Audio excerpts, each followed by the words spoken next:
ಮಂಡ್ಯ ಜಿಲ್ಲೆಯ ಜ್ವಲಂತ ಸಮಸ್ಯೆಗಳನ್ನು ಬಗೆಹರಿಸುವಂತೆ ಆಗ್ರಹಿಸಿ ಬೃಹತ್ ಕೈಗಾರಿಕೆ ಹಾಗೆ ಉಕ್ಕು ಖಾತೆ ಕೇಂದ್ರ ಸಚಿವ ಎಚ್.ಡಿ. ಕುಮಾರಸ್ವಾಮಿ ಅವರಿಗೆ ಕಸ್ತೂರಿ ಕರ್ನಾಟಕ ಜನಪರ ವೇದಿಕೆಯ ಜಿಲ್ಲಾಧ್ಯಕ್ಷ ವಿ.ಸಿ. ಉಮಾಶಂಕರ್ ನೇತೃತ್ವದಲ್ಲಿ ಭಾನುವಾರ ಗೆಜ್ಜಲಗೆರೆಯಲ್ಲಿ ಮನವಿ ಪತ್ರವನ್ನು ಸಲ್ಲಿಸಲಾಗಿದೆ. ಇನ್ನು ಮನವಿ ಸಲ್ಲಿಸಿದ ಬಳಿಕ ಮಾತನಾಡಿದ ವಿ.ಸಿ. ಉಮಾಶಂಕರ್ ಅವರು ಜಿಲ್ಲೆಯ ರೈತರು, ನಿರುದ್ಯೋಗಿಗಳು ಹಾಗೆ ಸಾರ್ವಜನಿಕರು ಎದುರಿಸ್ತಾ ಇರುವ ವಿವಿಧ ಪ್ರಮುಖ ಸಮಸ್ಯೆಗಳನ್ನು ಕೇಂದ್ರ ಸಚಿವರ ಗಮನಕ್ಕೆ ತಂದಿದರು.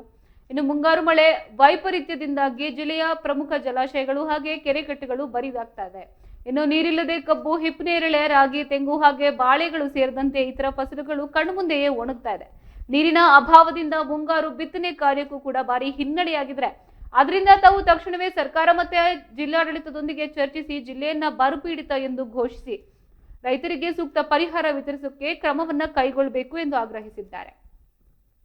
ಇನ್ನು ಜಿಲ್ಲೆಯ ಸಕ್ಕರೆ ಕಾರ್ಖಾನೆಗಳು ರೈತರಿಗೆ ನೀಡಬೇಕಾದ 50 ರೂಪಾಯಿ ಪ್ರೋತ್ಸಾಹ ಧನವನ್ನ ಇನ್ನೂ ನೀಡಿಲ್ಲ.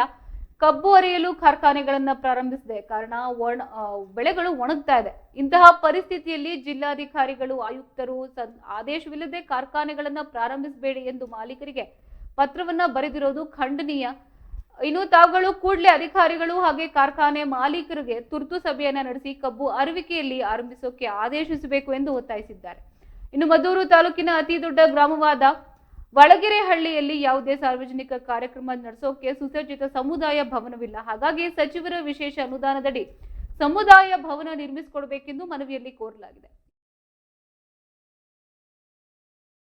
ಉಪಾಧ್ಯಕ್ಷ ಎಂ ವೀರಪ್ಪ, ಪ್ರಮುಖರಾದ ಸೋಂಪುರ ರಮೇಶ್, ಗುಂಡಾ ಮಹೇಶ್, ವೀರೇಶ್, ಬ್ಯಾಂಕ್ ನಾಗಣ್ಣ, ನಿರಂಜನ್, ವಳಗೆರೆ ದೊಡ್ಡಿ, ಹರೀಶ್ ಅವರು ಸೇರಿದಂತೆ ಮತ್ತಿತರರು ಉಪಸ್ಥಿತರಿದ್ದರು.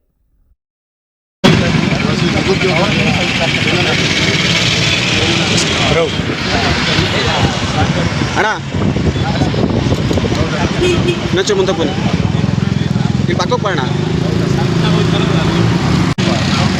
ಬರೋಣ.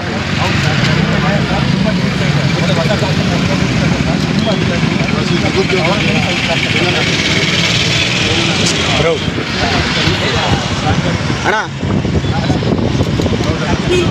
ಮುಂದೆ ಬನ್ನಿ, ಇಲ್ಲಿ ಪಕ್ಕಕ್ಕೆ ಬರೋಣ.